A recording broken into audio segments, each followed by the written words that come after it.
各位同學仔，今日我要同大家分享嘅係一個誠信嘅故事。從前有一個叫做孔子，相信大家都應該知道噶啦。咁呢位孔子咧，佢有好多門生，其中咧有72個門生咧，就係佢最頂尖噶啦。咁當中有一個咧就叫做曾子，佢係春秋末期嘅時候，魯國裏邊有一個思想家或者一個儒學家。嗰個時代嘅時候，屋企裏邊有豬、有雞、有牛，呢啲都係一啲好珍貴嘅嘢，喺度留到咧要有請客啊，有咩大嘅意義嘅嘢咧，佢哋先會去劏嘅。咁有一次，曾子個太太就想出去市集嗰度買啲嘢，點不知個5歲嘅仔仔就掹住佢，掠住一定要跟住去。於是媽咪就話：阿仔，你留喺屋企啦，唔好跟我去啦。最多我翻嚟嘅時候，我殺咗屋企隻豬，然之後切啲豬肉煮嘢俾你食啦。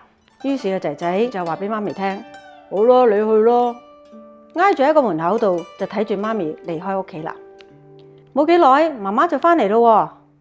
咁爸爸於是就趕住就去捉隻豬嚟劏啦。媽咪話：咪住，乜原來你當真㗎？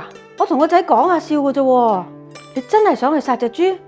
曾子就話啦：梗係啦，同仔傾嘢係唔應該講大話嘅。佢年紀咁細，佢乜嘢都唔識嘅時候，佢梗係睇我哋每個人嘅動作，每個人所做嘅嘢嚟到去學習噶嘛。尤其是我哋係父母，我哋每一日喺生活上邊每一個小節，其實佢都喺眼裏邊，日日都望住我哋點樣做嘢，然之後去學習。所以你係唔應該呃佢噶，佢係玷污咗佢嘅心靈。聽日佢覺得，咦，媽咪都呃過我，我又可以呃下媽咪。咁跟住佢又出去呃啲同學仔，咁整下，你就言而無信噶啦。曾子呢個仔仔喺佢爸爸嘅教導之下，20年之後，佢竟然係成咗魯國嘅一個法官。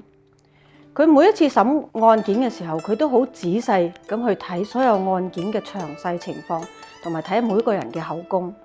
所以誠信呢樣嘢係應該由始至終要貫徹，先至可以建立到一個互相信任嘅呢種關係。所以大家同學仔聽完呢個故事之後，係咪覺得誠信係好重要呢？